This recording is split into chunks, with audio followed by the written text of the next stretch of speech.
साहित्य का वस्तुनिष्ठ इतिहास जो हमारी पुस्तक है सरस्वती पांडे एवं गोविंद पांडे जी की, उससे साथियों हम उपन्यास पढ़ रहे हैं और उपन्यास का हम आज तृतीय उत्थान कहें तो प्रेमचंद उत्तर युग का हम शुरुआत करेंगे। तो चलिएगा वीडियो शुरू करेंगे। और वीडियो शुरू करने से पहले चाहेंगे साथियों आप हमारे चैनल पर नए हैं तो प्लीज़ चैनल को सब्सक्राइब भी ज़रूर कर लें और वीडियो को लाइक और शेयर भी करें। तो देखते हैं हमारा पहला आज का। तो साथियों पहला बिंदु है, जैनेन्द्र कुमार को हिंदी में मनोविश्लेषणवादी उपन्यास का जनक माना जाता है। जैनेन्द्र कुमार को मनोविश्लेषणवादी उपन्यास का जनक।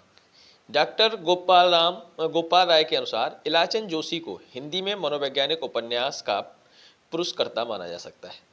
जैनेन्द्र कुमार ने निम्नलिखित उपन्यासों की रचना की है, वो इस प्रकार हैं, देखिएगा। तो साथियों इसमें एक सेकंड रुक जाइए थोड़ा। तो पहला है हमारा परख 1929 का है, प्रेम का आदर्शीकरण। सुनीता 1934 का है, श्रीकांत सुनीता एवं हरिप्रसन्न के मनोभावों का विश्लेषण है। त्यागपत्र 1937 का है, स्त्री के विद्रोही व्यक्तित्व का चित्रण है। और कल्याणी जो 1939 का है, विवाह के पश्चात की समस्या का चित्रण है। सुखदा 1952 का है, नायिका सुखदा के मनोभावों का विश्लेषण है। विवर्त 1953 का है, भुवन मोहिनी एवं जितेन की प्रेम कथा का चित्रण है। व्यतीत 1953 का है। जयवर्धन 1956 का है, व्यक्ति की निजता एवं शासन की सामाजिकता के द्वंद्व का चित्रण है। अब देखते हैं मुक्तिबोध आपका 1965 का है। अनंतर आपका 1968 का है। अनाम स्वामी 1974 मानव के धार्मिक रूढ़ियों से मुक्त होने का चित्रण है। जो आपका दशार्क है 1985 का, विवाह विच्छेद एवं स्त्री जीवन की विडंबना का चित्रण है। जैनेन्द्र कुमार के उपन्यासों का मूल विषय काम पीड़ा एवं अहम का समर्पण है। आपसे ये पूछा जा सकता है, महत्वपूर्ण बिंदु है। अब देखिए इलाचन जोशी के मनोविश्लेषणवादी उपन्यासकार हैं। इनके प्रमुख उपन्यास इस प्रकार हैं, देखिए। पहला है घृणामयी 1929 का है, एक युवती के पश्चाताप का चित्रण 1950 में लज्जा शीर्षक से प्रकाशित हुआ है। सन्यासी 1940 का है, नंदकिशोर के अहम भाव का मनोविश्लेषण। पर्दे की रानी 1942 का है, मानसिक विकृतियों के व्यक्तित्व के चरित्र की मनोवैज्ञानिक व्याख्या है। प्रेम और छाया 1944 का है, पारसनाथ की मानसिक कुंठा का चित्रण है। निर्वासित 1946 का है, महीप और नीलिमा के प्रेम का चित्रण है। मुक्तिपथ 1948 का है, सुबह के भूले 1951 का है। और जिप्सी आपका 1952 का है। जिप्सी आपका मनोविश्लेषण एवं सामाजिक भावना का समन्वय है। और जहाज का पंछी 1954 का है, ईमानदार और आदर्शवादी व्यक्ति के कष्टों का चित्रण है। ऋतुचक्र 1969 का है, आधुनिकता के नाम पर पनपती विसंगति का चित्रण है। भूत का भविष्य 1973 का है, कवि की प्रेयसी 1976 का है। सच्चिदानंद हीरानंद वात्स्यायनज्ञे एक प्रौढ़ मनोवैज्ञानिक उपन्यासकार है। जैनेन्द्र ने सच्चिदानंद हीरानंद वात्स्यायनज्ञे को अज्ञे नाम दिया है। अज्ञे की प्रमुख औपन्यासिक कृतियां इस प्रकार हैं। शेखर एक जीवनी भाग 1, नायक शेखर के कैशौर्य का विश्लेषण है 1940। भाग 2, शेखर के युवा काल की मानसिक स्थिति का 1944 अंकन। नदी के द्वीप 1951, रेखा भुवन एवं गौरा की प्रेम कथा। अपने अपने अजनबी 1961, मृत्यु के साक्षात्कार। अज्ञे के अनुसार शेखर की खोज अंततोगत्वा स्वतंत्रता की खोज है। शेखर एक जीवनी पर रोम्या रोला की पुस्तक जो क्रिस्तोफ का प्रभाव लेखक ने स्वीकार किया। आलोचकों ने शेखर एक जीवनी की आलोचना प्रकाशमान पुच्छल तारा कहकर की है। डॉक्टर देवराज ने निम्नलिखित मनोवैज्ञानिक उपन्यासों की रचना की। डॉक्टर देवराज की बात आती है तो देखते हैं। पहला है आपका पथ की खोज 1951 का, प्रेम एवं विवाह की नैतिकता का प्रश्न है। बाहर भीतर 1954 का, मध्य वर्गीय परिवार में स्त्री की यातनापूर्ण स्थिति का चित्रण है। रोड़े और पत्थर 1958 का है, मध्य वर्गीय लोगों के कुंठित जीवन की त्रासदी का चित्रण है। आज की डायरी 1960 का है, असफल वैवाहिक जीवन एवं प्रेम के त्रासद अंत का चित्रण है। मैं वे और आप 1969 का है, समकालीन जीवन मूल्यों के विघटन का चित्रण है। और आपका दोहरी आग की लपट 1973 का है, प्रेम और दाम्पत्य की समस्या का चित्रण है। दूसरा सूत्र 1978 का है। विष्णु प्रभाकर मानवतावादी उपन्यासकार हैं, उनकी प्रमुख रचना इस प्रकार है। उपन्यास, वर्ष और विषय। विष्णु प्रभाकर की बात करते हैं तो साथियों ढलती रात 1951 का है। सन 1920 से 36 तक की सामाजिक राजनीतिक स्थिति का चित्रण है। अब बात है कि तट के बंधन। देखिए तट के बंधन 1955 का है। प्रेम व विवाह एवं नारी मुक्ति का चित्रण है। स्वप्नमयी 1956 का है। स्त्री के काल्पनिक, तर्कातीत एवं स्वप्नजीवी चरित्र का अंकन है। कोई तो 1980 का है और नैतिक रूढ़ियों एवं बलात्कार की शिकार स्त्रियों की समस्या। और अर्धनारीश्वर जो है आपका 1992 का है। स्त्रियों के बलात्कार एवं यातना का चित्रण है। संकल्प 1993 का है। प्रत्यक्षता स्त्री की मनोभावों का अंकन है। और उदय शंकर भट्ट एक मानवतावादी उपन्यासकार हैं, इनकी प्रमुख कृतियां हैं। देखिए नए मोड़ 1954 सुशिक्षित एवं आत्मनिर्भर नारी की व्यवस्था का चित्रण है। और सागर लहरें और मनुष्य 1956 का है। बंबई के बरसोवा मछुआरों की जिंदगी का चित्रण। लोक परलोक 1958 का है। ग्रामीण जीवन पर आधुनिक सभ्यता के प्रभाव का चित्रण। शेष अशेष 1960 का है, जो साधु सन्यासियों के जीवन का यथार्थ चित्रण है। अब बात करेंगे भगवती चरण वर्मा व्यक्तिवादी एवं नियतिवादी उपन्यासकार हैं, इनकी प्रमुख कृतियां इस प्रकार हैं, देख लेते हैं। इनका पहला है कि पतन 1927 का अपराध एवं बलात्कार प्रधान ऐतिहासिक उपन्यास है। चित्रलेखा 1934 का है। पाप एवं पुण्य के नैतिक प्रश्न का चित्रण है। 3 वर्ष 1936 का है। प्रेम का विवाह में परिणित इस समस्या का चित्रण है। टेढ़े मेढ़े रास्ते 1946 का है। गांधीवाद, साम्यवाद और आतंकवाद का टेढ़े मेढ़े और रास्ते के रूप में चित्रण है। आखिरी दाव 1950 का है। एक जुआरी की असफल प्रेम कथा है। और अपने खिलौने 1957 का है। दिल्ली के मॉडर्न सोसाइटी की तीखा व्यंग है। भूले बिसरे चित्र 1959 का है। 3 पीढ़ियों के जीवन मूल्य में परिवर्तन की कथा है। वह फिर नहीं आई 1960 का है। आधुनिक जीवन की विषमता के बीच गहन जिजीविषा का चित्रण है। सामर्थ्य और सीमा 1962 का है। प्रकृति के समक्ष मनुष्य की असहायता का चित्रण है। थके पांव 1963 का है। रेखा 1964 नारी के गहन अंतर्द्वंद का चित्रण है। अब देखिए सच्ची सीधी बात आपका 1968 का है। सन 1938 से 48 तक के राष्ट्रवादी नेताओं की दृष्टि का मूल्यांकन किया। सवही नचावत राम गोसाई 1970 का है। सन 1919 से 1965 तक के इतिहास का चित्रण है। प्रश्न और मरीचिका 1973 का है। व्यक्ति के मन में विघटित मानव मूल्य का प्रश्न एवं शासन की मरीचिका का चित्रण है। भगवती चरण वर्मा कृत चित्रलेखा पर फ्रेंच उपन्यासकार अनातोले के उपन्यास थाया का प्रभाव है। उपेंद्रनाथ अश्क को मध्य वर्ग का चितेरा उपन्यासकार कहा जाता है। इनकी प्रमुख रचनाएं निम्नलिखित हैं। सितारों का खेल 1940, गिरती दीवारें 1947, गर्म राख 1957, बड़ी बड़ी आंखें 1955, पत्थर का अलपत्थर 1957, शहर में घूमता आईना 1963, एक रात एक नरक, एक नन्ही कंदील का एक अंश 1968, एक नन्ही कंदील 1969, बांधो नाव इस ठाव 1974, निमिषा 1980 और पलटती धारा 1997। ये इनके प्रमुख उपन्यास हैं। उपेंद्रनाथ अश्क ने फ्रांसीसी उपन्यास रोमा फ्लूक से प्रेरणा लेकर गिरती दीवारें को कई श्रृंखला में लिखा। ठीक है, रोमा फ्लूक। अब बात करेंगे सुमित्रा नंदन पंत ने बड़ी बड़ी आंखें को एक गीत उपन्यास की संज्ञा दी है। गीत उपन्यास, बड़ी बड़ी आंखें को एक गीत उपन्यास की संज्ञा दी है। अब लक्ष्मी नारायण लाल व्यक्तिवादी उपन्यासकार हैं। इनकी कृतियां निम्नलिखित हैं। धरती की आंखें 1951 का है। बया का घोंसला और सांप 1953 का है। काले फूल का पौधा 1955 का है। रूपा जीवा 1959 का है। बड़ी चंपा छोटी चंपा 1961 का है। मन वृंदावन 1966 का है। प्रेम अपवित्र नदी 1972 का है। बड़के भैया 1973 का है। हरा समंदर गोपी चंद्र 1974 का है। बसंत की प्रतीक्षा 1975 का है। देवीना 1976 का है। पुरुषोत्तम 1983 का है। और गली अनारकली 1985 और कनाट पैलेस 1986। वृंदावन लाल वर्मा को हिंदी में सर वाल्टर स्कॉट की उपाधि दी जाती है। वृंदावन लाल वर्मा के प्रारंभिक उपन्यास संगम 1927, प्रत्यागत 1927, लगन 1928, कुंडली चक्र प्रेम की भेद सामाजिक यथार्थ के व्यक्ति करते हैं।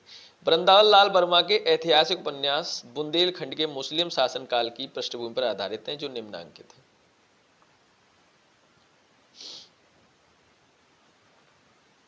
देखिएगा, गढ़कुंडार 1928 का है, विराट की पद्मिनी 1936 का है, मृगनयनी 1950 का है, टूटे कांटे 1954 का है, अहिल्याबाई 1955, भुवन विक्रम 1957, माधवजी सिंधिया 1957, झांसी की रानी 1946, कचनार 1948, रामगढ़ की रानी 1961, महारानी दुर्गावती 1964, कीचड़ और कमल 1964, सूती आग 1966 और देवगढ़ की मुस्कान 1973। अब बात करेंगे राहुल सांकृत्यायन की प्रमुख औपन्यासिक कृतियों के निम्न हैं। जीने के लिए 1940 भारत के विक्षुब्ध सामाजिक एवं राजनीतिक स्थिति का चित्रण है। सिंह सेनापति 1942 वैशाली तथा तक्षशिला के गणराज्यों की कथा है। जय यौधेय 1944 यमुना सतलज एवं हिमालय के बीच स्थित यौधेय राज्य के अवसान का चित्रण है। मधुर स्वप्न 1950 मध्य एशिया में आविर्भूत मजदक के अनुयायी अंदरजगर के जीवन दर्शन का चित्रण है। अब है विस्मृत यात्री 1954 का बौद्ध यात्री नरेंद्र रश की जीवन यात्रा पर आधारित है। राहुल सांकृत्यायन कृत जीने के लिए हिंदी का पहला खुला राजनीतिक उपन्यास है। सन 1961 में प्रकाशित राहुल कृत दिवोदास उपन्यास में आर्यों के उन्मुक्त कुंठारहित जीवन का चित्रण है। चतुर्सेन शास्त्री की प्रमुख कृतियां निम्न हैं।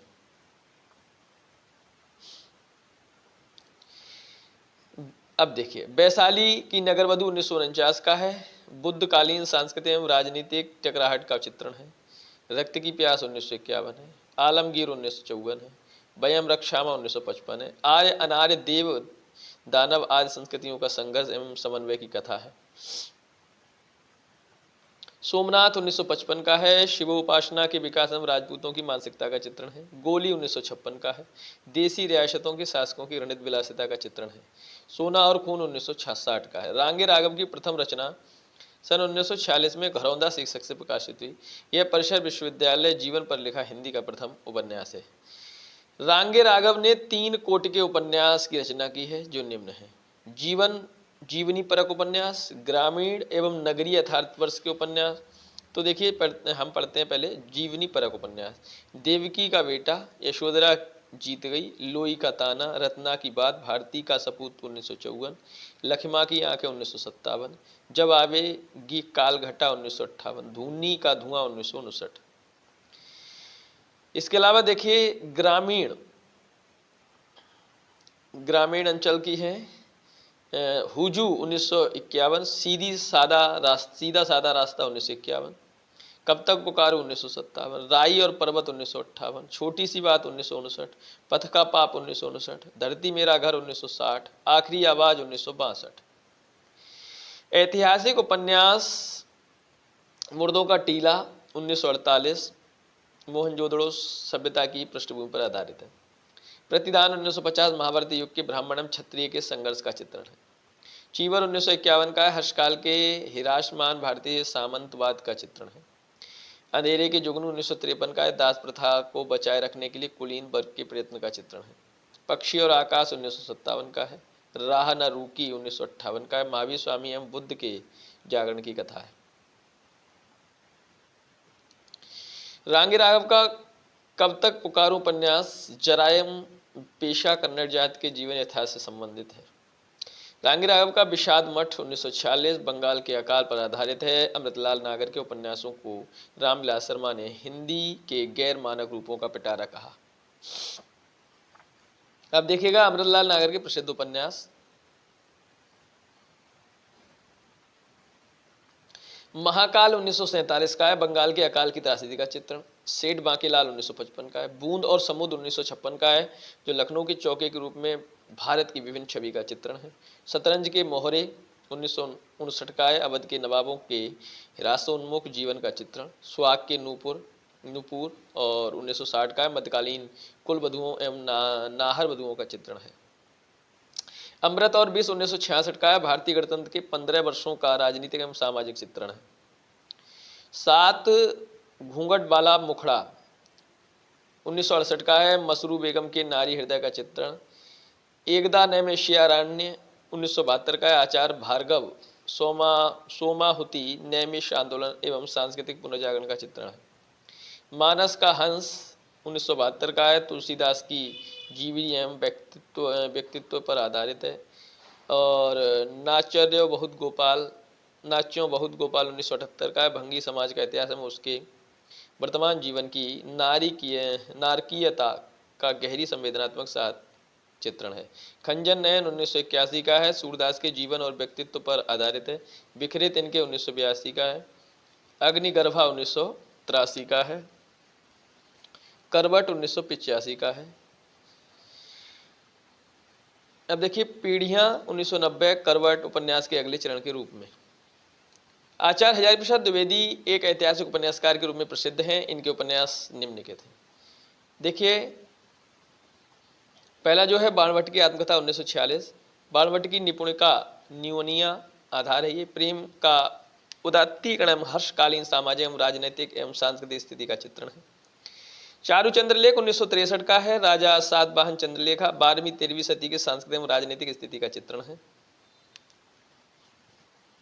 और देखिए पुनर्नवा 1973 का है, लोरिकायन एवं नक्षकटिगम आधार है, वर्ण व्यवस्था एवं नारी शोषण का चित्रण है। अनामदास का पोथा 1976 का है, छांदोग्य एवं बृहदारण्यक आधार है, औपनिषदिक युग के परिवेश एवं जीवन पद्धति का चित्रण है। अब देखिए सनैयालाल ओझा ने महत्वपूर्ण उपन्यासों की रचना की जो निम्न है। संपर्क और समर्पण 1950, मनुष्य का मूल्य, मकड़ी का जाल और सिंधु सीमांत 1967 और सर्वनाम 1976, बंगाल के नक्सलवाड़ी आंदोलन आर्य अनार्य का आधृत। और उसके बाद संभवामी 1983 का है, हड़प्पा सभ्यता एवं देव सभ्यता पर केंद्रित, कसौटी 2000 का। कृष्णचंद्र शर्मा भिक्खू ने निम्न उपन्यास लिखे। कृष्णचंद्र शर्मा भिक्खू ने निम्न उपन्यास लिखे हैं। आदमी का बच्चा 1950, संक्रांति 1951, भंवरजाल 1954, नागफनी 1959, सोम देवता की घाटी, सोने का मृग 1960, महाश्रमण सोने 1963, अस्तंगता रेवती लाल ढांग, मौत की सराय 1970, योग माया एक और याति 1976, रक्त यात्रा 1978, दूरवा चंदन बन की आग 1988, तथापि 1975। शिव प्रसाद मिश्र रुद्र काशिके ने निम्नलिखित 2 उपन्यासों की रचना की। बहती गंगा और सचतात 1952 में लिखा, काशी के जीवन और संस्कृति का जीवंत संवेदनात्मक चित्रण, और सवितात प्रयोगवादी शिल्प प्रधान उपन्यास। शिव प्रसाद सिंह ने कई महत्वपूर्ण उपन्यासों को लिखा जो निम्न है। अब देखिएगा अलग अलग बैतरणी 1967 का है, आज़ादी के बाद पूर्वांचल के गांव की जिंदगी की नारीकता का चित्रण है। गली आगे मुड़ती 1974 का, युवा आक्रोश का काशी हिंदू विश्वविद्यालय परिसर के संदर्भ में चित्रण है। नीला चांद 1988 का है, भारतीय इतिहास के मध्यकाल की काशी का चित्रण है। और शैलूष आपका 1989 का है, विंध्य क्षेत्र के नटों की कविलाई जीवनी पर आधारित है। औरत 1993 का है, नारी के शोषण दमन एवं पीड़न पर आधारित है। मंजुषिमा 1990 का, लेखक की पुत्री मंजू के जीवन की कथा। कोहरे में युद्ध 1992 का, बुंदेलखंड में मुस्लिम आक्रांताओं की कथा। दिल्ली दूर है 1993, हिंदू मुस्लिम के बीच टकराहट एवं समन्वय का चित्रण है। वैश्वानर 1996 का, काशी के वैदिक कालीन स्वरूप का चित्रण है। आनंद प्रकाश जैन की महत्वपूर्ण औपन्यासिक रचनाएं इस प्रकार हैं, देखिएगा। तीसरा नेत्र 1957 का है, कठपुतली के धागे 1959 का है, अवध के नवाबों एवं उनकी नवाबी ठाठ का चित्रण। कुणाल की आंखें 1967 का है, अशोककालीन इतिहास की वास्तविकता का चित्रण। 8वीं भांवर 1969 का है, पश्चिम उत्तर प्रदेश के एक गोसाई परिवार की कथा है। और तांबे के पैसे 1971। अब इकबाल बहादुर देवसरे ने मध्यकालीन इतिहास को अपने उपन्यासों का विषय बनाया। इनके प्रमुख उपन्यास निम्नलिखित हैं। नालंदा 1969, ऊर्छा की नर्तकी 1970, मस्तानी 1972, बेगम हजरत महल 1973, जाने आलम 1974, नवाबे मुल्क तानसेन 1978 और गुलफाम मंजिल 1980। राजीव सक्सेना ने निम्न उपन्यासों की रचना की। पणिपुत्री सोमा 1972 का है, आर्यों अनार्यों के संघर्ष का चित्रण। रमैनी 2000 का है, रमैनी सन 1857 की क्रांति पर आधारित है। नरेंद्र कोहली हिंदी उपन्यासों के महत्वपूर्ण हस्ताक्षर हैं, इनके निम्न रचनाएं हैं। आतंक 1972 का है, समकालीन जीवन में अपराधियों को संरक्षण देने वाली शासन तंत्र का चित्रण। साथ सहा गया दुख 1974 का है, मध्य वर्गीय शिक्षा में नव दंपति के भाई आंतरिक संघर्ष की कथा। अभ्युदय शीर्षक से दीक्षा 1975, संघर्ष की ओर 1978।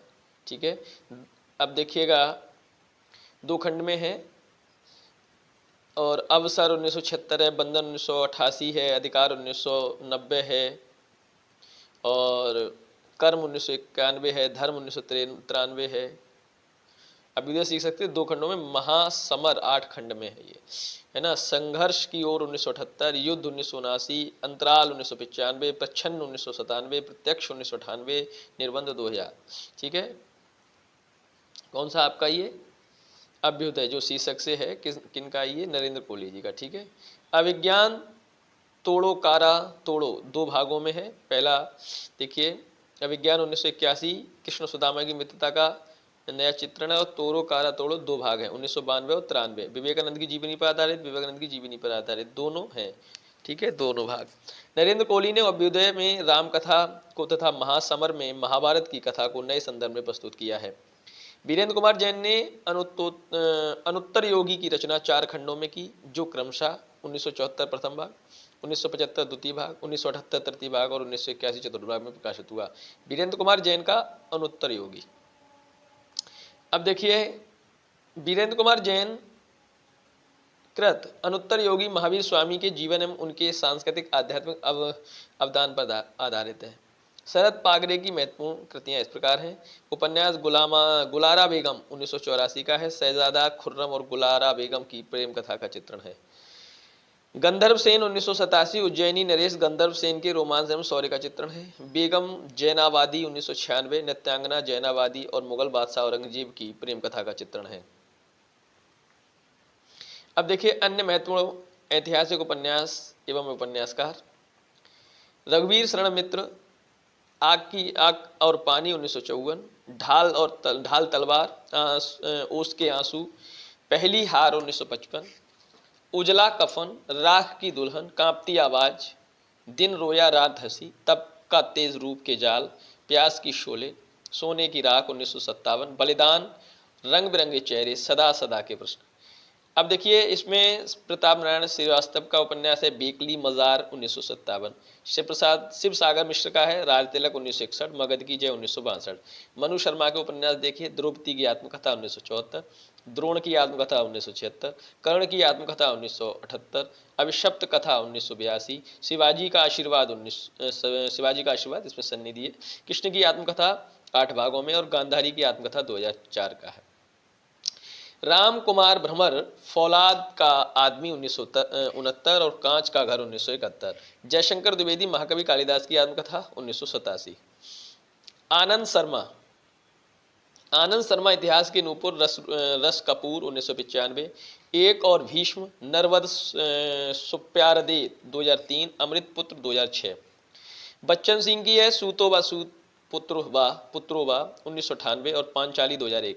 मायानंद मिश्र की है प्रथम शैलपुत्री 1990, मंत्र पुत्र 1990, पुरोहित 1999। फणीश्वरनाथ रेणु हिंदी में आंचलिक उपन्यासों के जन्मदाता के रूप में प्रसिद्ध हैं। वैद्यनाथ मिश्र नागार्जुन रचना क्रम में प्रथम आंचलिक उपन्यासकार हैं। इनकी प्रमुख रचनाएं निम्नांकित हैं। रतिनाथ की चाची 1948 मिथिलांचल के सामाजिक जीवन के अंतर विरोध एवं नारी शोषण की समस्या का चित्रण है। बलचनामा 1952 का है, नायक बलचनामा का अन्याय एवं अत्याचार के विरुद्ध संघर्ष है। नई पौध 1953 का है, असंगत विवाह एवं जर्जर सामाजिक मान्यताओं का विरोध है। बाबा बटेसर नाथ 1954 का बरगद के वृक्ष को बचाने के लिए किसानों का संघर्ष है। और बरुणा के बेटे 1957 का है, मिथिला के मछुआरों के संघर्ष की कथा है। दुख मोचन 1957 ग्रामीणों पर आधुनिक सभ्यता का चित्रण है। उग्रतार 1963 उगनी और कामेश्वर की प्रेम कथा का चित्रण है। हीरक जयंती 1961 समकालीन शासक वर्ग के नेताओं एवं चरित्रहीनता का चित्रण है। जमनिया का बाबा 1968 का है। इमरतिया 1968 समाज के बगुला भक्तों का पर्दाफाश किया गया है। अब देखिएगा, और पारो 1975 का है, बाल विवाह की कुरीति एवं युवती का दारुण कथा। गरीबदास 1979 का है, स्वतंत्र भारत के ग्रामीण जीवन के सामाजिक आर्थिक अंतर्विरोध का चित्रण है। नागार्जुन ने पारो की रचना मूलतः 1946 ईस्वी में मैथिली भाषा में की थी, जिसका हिंदी रूपांतरण सन 1975 में करते हैं। देवेंद्र सत्यार्थी महत्वपूर्ण आंचलिक उपन्यासकार हैं। इनके उपन्यास निम्नवत हैं।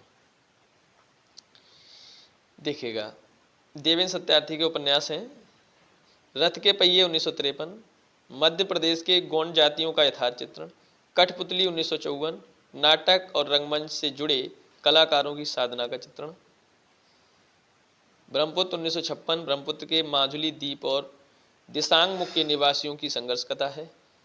दूधगाक्ष 1958 संगीत और संगीतकार के जीवन संघर्ष का चित्रण है। कथा कहो उर्वशी 1961 का है, मूर्तिकार की संवेदना और साधना का अंकन है। तेरी कसम सतलुज 1988 का है। सत्यार्थी के 3 उपन्यास कठपुतली, दूधगाक्ष और कथा कहो उर्वशी कला जगत को समर्पित है। फणीश्वरनाथ रेणु आंचलिक उपन्यासकार हैं। इनकी प्रमुख कृतियां इस प्रकार हैं। मैला आंचल 1954 पूर्णिया जिले के मेरीगंज गांव की कथा है। परिकथा 1957 पूर्णिया जिले के परानपुर गांव की कथा है। दीगतपा 1963 भ्रष्ट व्यवस्था के बीच एक ईमानदार व्यक्ति के संघर्ष की कहानी है। जुलूस 1965 का है, पूर्वी पाकिस्तान से आए पूर्णिया जिले से शरणार्थियों की समस्या का चित्रण है। कितने चौराहे 1966 का है, बालक एवं मनमोहन को केंद्र में रखकर स्वाधीनता आंदोलन का चित्रण है। पलटू बाबू रोड 1979 पूर्णिया जिले के एक बंगाली परिवार के चारित्रिक पतन की कहानी है। और राम रतन राय 1971 अपूर्ण उपन्यास है इनका। तो साथियों, ये हमारे फणीश्वरनाथ रेणु के हुए। तो साथियों, ये है आपका प्रेमचंद उत्तर, या कहें तो तृतीय उत्थान का आपका पहला भाग था। और इस तृतीय उत्थान का दूसरा भाग हम लेकर आप तक जल्दी ही साझा करेंगे। और उसके बाद साथियों हम चतुर्थ उत्थान पढ़ेंगे, उपन्यास के बाद कहानी पढ़ेंगे। तो इस तरीके से हमारा सरस्वती पांडे की जो पुस्तक है, इसको गद्य इतिहास को हम जल्दी ही समाप्त करेंगे और उसके बाद भी आगे देखेंगे। तो साथियों, साथ बनाए रखिएगा और वीडियो को शेयर करें और लाइक भी करें। इसके अलावा उस चैनल को सब्सक्राइब भी कर लें। और आप हमारे टेलीग्राम चैनल से जुड़ना चाहते हैं तो साथियों डिस्क्रिप्शन में लिंक है, वहाँ से आप जुड़कर वहाँ से PDF और नोट्स इत्यादि आप प्राप्त कर सकते हैं। तो फिर मिलेंगे अगली वीडियो में, तब तक के लिए नमस्कार, धन्यवाद।